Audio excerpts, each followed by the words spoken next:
जब नाश मनुष्य का छाता है, पहले विवेक मर जाता है। एक ब्राह्मण जिसने पूरे भारत का इतिहास बदल दिया। कौन था वो ब्राह्मण? जानते हो उसे इस वीडियो में। ऐसी अभिमान का नशा चढ़ा था मगध के सम्राट धनानंद को, जिसके पास हजारों मंत्री, सैकड़ों सैनिक, अथाह धन था।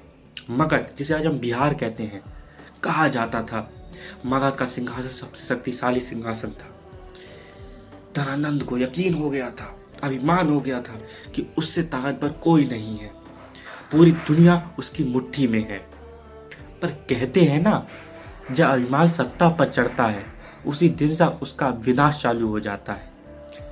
उसी दिन मगध की सभा में प्रवेश करता है ना सेना, ना सेनापति, ना धन, ना ठीक ठाक कपड़े। एक साधारण सा ब्राह्मण आया था अखंड भारत का स्वप्न लेकर, पर उसका बहुत किया अपमान, उसकी शिखा, उसकी चोटी का किया अपमान। सभा हंस रही थी, खिलखिला रही थी, मगधपति को उत्साह कर रही थी, सपोर्ट कर रही थी कि एक ब्राह्मण ऐसे कैसे सोच सकता है।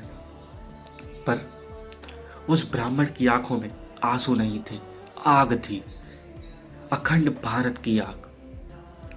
उसने अपनी शिखा खोली और बोला, जब तक धनानंद मैं तेरे समूह नंद वंश का सर्वनाश ना कर दूं और तेरे सिंहासन पर एक कुशल राजा ना बिठा दूं, अपनी शिखा नहीं बांधूंगा।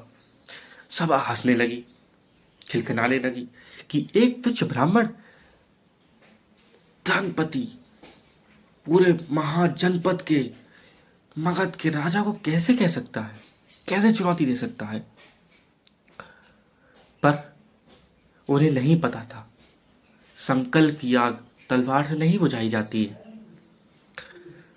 समय बदला, वर्ष बदले, आया बहुत दिन, जिस दिन उस ब्राह्मण ने एक बालक को ढूंढा, उसे शिक्षा दी, राजनीति सिखाई और अखंड भारत का राजा बनाया, मगध को हरा के और मगध के सिंहासन में बिठाया। वह बालक था चंद्रगुप्त मौर्य और वह ब्राह्मण था आचार्य चाणक्य। पर इस कहानी से हमें क्या सीख मिलती है? इससे कि अभिमान हमें कभी तोड़ नहीं सकता है, इतिहास भी बना सकता है। फैसला अब हमारे हाथ में है कि हम उस अभिमान का कैसा इस्तेमाल करते हैं। हमारा चरित्र, हमारी मेहनत, हमारी निष्ठा तय करती है हमारा इतिहास क्या होगा।